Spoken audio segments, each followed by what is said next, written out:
नमस्कार मित्रों हमारी ज़िंदगी में कितना ज़्यादा अवांछित गांधीर्य आ गया है। इतनी गंभीरता जिसकी कतई ज़रूरत नहीं है।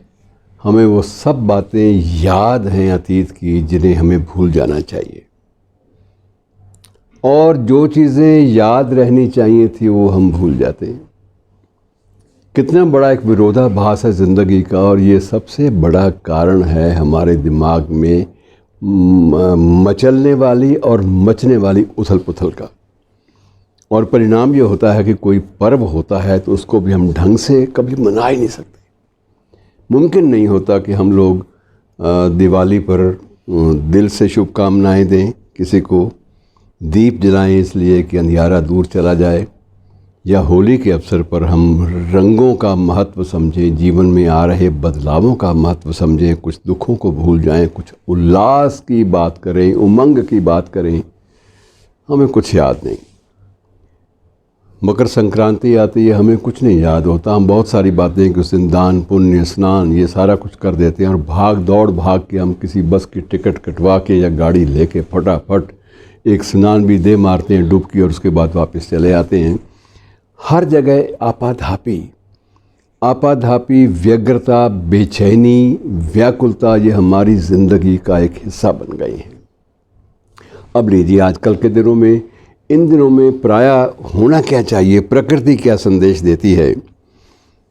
ये जो फाल्गुन मास की जो पूर्णिमा है, ये बड़ा दिलचस्प है। वैज्ञानिक भी है इसमें, वैज्ञानिक थोड़ा सा शोध भी इस बात की पुष्टि करता है। और वैसे हमारा जो कैलेंडर है जिसे हम स्वीकार करते हैं, चंद्र कैलेंडर, चंद्र वर्ष के अनुसार हम बनाते हैं, उसमें भी इस बात की पुष्टि होती है कि पूर्णिमा के दौरान, अब ये अध्ययन बताता है कि पूर्णिमा के दौरान मिट्टी में पानी की एक तरह से अजीब हलचल होती है, और ज्वार भाटा इसका भी संबंध पूर्णिमा से है। बाकायदा ये एक वैज्ञानिक तथ्य भी है, और चिकित्सा विज्ञान भी अब इस बात को मानता है कि बहुत सारे लक्षण जो हैं, जिन्हें हम ये कहते हैं कि एबनॉर्मल बिहेवियर के, असामान्य बर्ताव के, वो लक्षण तीव्र होते जाते हैं, बिल्कुल वैसे ही जैसे ज्वार भाटा। और सबसे बिल्कुल वैसे ही जैसे पूर्णिमा के दिनों में, ख़ास तौर पर फाल्गुन का जो चंद्रमास है, इसके दिनों में, इसकी जो पूर्णिमा है, उन दिनों में सूर्य भी उत्तरी गोलार्ध में बड़ी तीव्रता के साथ जाता है। ये एक वैज्ञानिक तथ्य है जिसकी गणना की पुष्टि सभी पंचांग भी करते हैं और विज्ञान भी करता है। बड़े कम होते हैं ऐसे चीज़ें, ऐसे मुद्दे जिन पर विज्ञान और पंचांग लगभग कमोबेश सहमति के कगार पर पहुंच जाएं। सहमति आम तौर पे नहीं होती, लेकिन इस ऐसे मामलों में हो जाती है। विज्ञान भी यही स्वीकार करता है और पंचांग भी यही कहता है। अब उसमें यह है कि जब सूर्य उत्तरी गोलार्ध में पूरी तीव्रता से होता है, तो उस वक्त मिट्टी और पानी जिनमें हलचल होती है, दोनों मिलकर हर पेड़ पौधे को साल भर की ऊर्जा प्रदान कर देते हैं। साल भर की ऊर्जा, लो मज़े करो। और होता यही है कि इसी ऊर्जा से जो पौधे हैं, जो फूल वाले पौधे हैं, उनमें फूल खिलने लगते हैं, और जो फलदार पौधे हैं उनमें फलों का मौसम शुरू हो जाता है। आम्र बौर, जिसे आम की बौर आप कहते हैं, वो इन दिनों में दिखाई दे जाती है। जहाँ जहाँ कोयल के साथ हमने जोड़ा, कोयल तो अब रही नहीं। मेरा मतलब ये नहीं कि वो दिवंगत हो गई है, लेकिन कोयल सिर्फ किताबों में है, हमने अब देखी नहीं, ना उसकी कुहू सुनी है। अब ये इस बात के ज़िम्मेदार तो हम हैं, हमने उसका गला घोंटा है अपनी बहुत सारी प्रदूषण भरी हवाओं से। तो अब सारा का सारा मौसम जो है इन दिनों में मित्रों, विशेष रूप से खूब लहलहाहट का मौसम है। फसलें भी लहलहाती हैं, फूल खिलने लगते हैं, और फलों की तैयारी जो है वो शुरू हो जाती है। ये सब कुछ होता है। और ये दरअसल ये पर्व, हमारे हर त्यौहार के पीछे एक वैज्ञानिक तथ्य है जो हमें मानसिक रूप से उद्वेलित करता है। और इसमें वैज्ञानिक तथ्य ये है कि उल्लास के दिन है भाई, जागो। और ये उल्लास के दिन हैं, जीवन एक उल्लास की प्रक्रिया है। उसमें कुछ लम्हे ऐसे आते हैं जिन लम्हों में हमें आनंद की, भीतरी आनंद की अनुभूति होनी ही चाहिए, क्योंकि ये जीवन की प्रक्रिया है। अब ये बात अलग है कि आप कुछ मामलों में उदास ही रहने की आपको आदत पड़ गई है। वो मुनीर का शेर भी है ना कि आदत ही बना ली है तो हमने तो मुनीर अपनी, जिस शहर में भी रहना उकताए हुए रहना। तो ये सारी चीज़ें जो है, ऐसा ये एक स्वभाव सा हमारा बन जाता है कि हर वक्त नियति को कोसना, मुकद्दर को कोसना, दूसरे लोगों को कोसते रहना, अपनों को कोसते रहना, परायों को ज़्यादा उनके उदाहरण देना शुरू कर देना। ये सारी प्रक्रियाएं जो हैं बड़ी अजीब सी हैं, लेकिन ये मौसम उन प्रक्रियाओं के लिए नहीं है, नकारात्मकता के लिए नहीं है मित्रों। अगर इसके बावजूद आप नकारात्मकता, नेगेटिविटी का कोई भी लबादा ओढ़ना चाहें तो कोई आपको पुलिस जो है किसी भी आईपीसी में अंदर धर दबोचेगी नहीं, ये निश्चित है।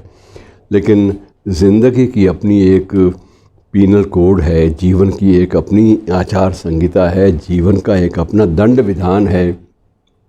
यदि सही मौसम में जब प्रकृति आपको पौधों के माध्यम से, फूलों के माध्यम से, फलों के माध्यम से कोई भी आपको संकेत देती है और आप उसका अनुसरण ही नहीं करते, आप उस संकेत को मानने से इनकार करने लगते हैं, तो उस वक्त प्रकृति भी आपसे नाराज़ होती है। क्या है, तुम्हें भेजा किस लिए था इस धरती पर, इस धरती पर पैदा किस लिए हुए थे भाई, वो भी भूल गए। तो एक प्रकार से पर्वों के दिनों में कम से कम हमें थोड़े दिनों के लिए ये पुरानी जो मान्यताएं हैं, जो उदासी की, जो डूबे रहने की, नैराश्य की, निराश रहने की जो आते हैं, इनको थोड़े दिनों के लिए त्याग देना चाहिए। बाद में फिर कभी उठा लेंगे मन किया तो। लेकिन बेवजह उदासी और बेवजह हम अतीत की उन बातों को कुरेदते रहें जिन्हें हमें भूल जाना चाहिए और जिन्हें हमें याद रखना चाहिए, उन बातों को भुलाने की कोशिश करें। ये सारी चीज़ें प्रकृति के ख़िलाफ़ हैं मित्रों। और जब प्रकृति के ख़िलाफ़ कुछ चीज़ें हम करते हैं तो हमें सिवाय दुख और संताप के कुछ नहीं मिलता। ये बात मान के चलिए। दुख और संताप के अपने मौसम हैं, उन मौसमों में दुखी रह लीजिए।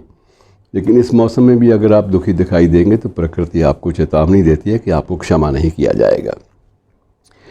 और सबसे बड़ी बात यह है कि इसमें होली में एक होलिका दहन का भी एक परंपरा होती है। अब होलिका दहन का मतलब क्या है, इस बात को तो हम नहीं जानते। हम सिर्फ गोबर के उपले जलाए और नमस्कार किया और कुछ प्रसाद की चीज़ें फेंकी और धन्य हो गए। लेकिन इसका मतलब ये बिल्कुल नहीं है मित्रों। इसमें जीवन की सारी गैर ज़रूरी चीज़ों को जलाना पड़ता है। होलिका का मतलब ये है। अब सैकड़ों लोग होली जलाते हैं, लेकिन ये नकारात्मकता का प्रतीक है कि हम लोग कुछ बातों को बिल्कुल जानते ही नहीं कि जो हमें करना चाहिए। हमें इसमें ये बाकायदा ये बात करनी चाहिए कि अपना गुस्सा, अपनी नेगेटिविटी, नकारात्मकता, अपनी नफ़रत, अपना छोटापन और बहुत सारी बातें, अपने डर, अपनी व्यर्थ की चिंताएं और तमाम दूसरी चीज़ें जो हमें कहीं ना कहीं आगे बढ़ने से रोकती रहती हैं निरंतर, उन सब चीज़ों को जलाने का एक पर्व है होलिका दहन। ये भी हम भूल जाते हैं और उस वक्त भी हम बहुत छोटे जीव की तरह बर्ताव करते हैं। हमारा जो कद जो है, बिल्कुल हमारी शख्सियत जो है, हमारा जो जितना विशाल हमारा मस्तिष्क है, वो सारा का सारा बिल्कुल बौना हो जाता है। हमारा कद एकदम से छोटा हो जाता है और हम पर्वों को भी सलाम करना, उनको नमन करना भी भूल जाते हैं। उनको मनाने की बात तो छोड़िए, लेकिन नमन तो ढंग से कीजिए। ज़िंदगी जो है सिर्फ़ उदासी और सिर्फ़ उद्विग्नता, बेचैनी, नकारात्मकता का नाम नहीं है। मैं आपको एक और उदाहरण देता हूँ। बहुत सारी चीज़ें हैं, हम कहते हैं जी मीरा दिवंगत हो गई। मीरा कहाँ दिवंगत हुई? मीरा को जो विष का प्याला मिला था वो तो पी गई, और इसका मतलब ये था कि विष वो विष नहीं था। अगर विष वो सही विष होता तो मीरा के गीत, मीरा की प्रसिद्धि, मीरा का यश, मीरा की देन अब तक साथ ही ख़त्म हो जाती। लेकिन नहीं, ये इस बात का प्रतीक है कि जितने चाहे विषपान हो जाएं, जितने चाहे विरोधाभास हो जाएं, जितने चाहे हम ज़िंदगी को गलत ढंग से जीते रहे हों, ज़िंदगी में फिर भी गुंजाइश है, संभावनाएं हैं, आप अमरत्व का एक बौर जो है उससे भी पा सकते हैं। तो मित्रों, पर्वों के दिन हैं, हमें अपनी मानसिकता को थोड़े दिनों के लिए जानबूझकर ही सही भूल जाना चाहिए। और मैं अंत में सिर्फ एक शेर की ये